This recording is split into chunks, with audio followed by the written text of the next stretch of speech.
Сите работници кои поднесоа изјави за продолжување на работниот век, согласно старата законска регулатива, според која можеше да се оди во пензија и со наполните 67 години, денеска им е крајниот рок за прекинување на продолжените договори за вработување поради возраст. До 31 август минатата година, работниците можеа да барат продолжување на работниот век и по наполните 64 години.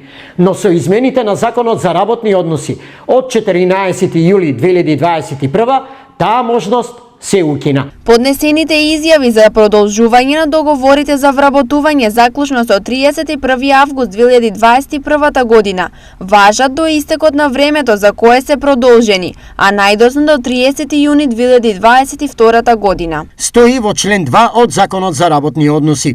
Ова важи и за работниците во приватниот сектор и за административните службеници кои задолжително се пензионираат со 64 години возраст.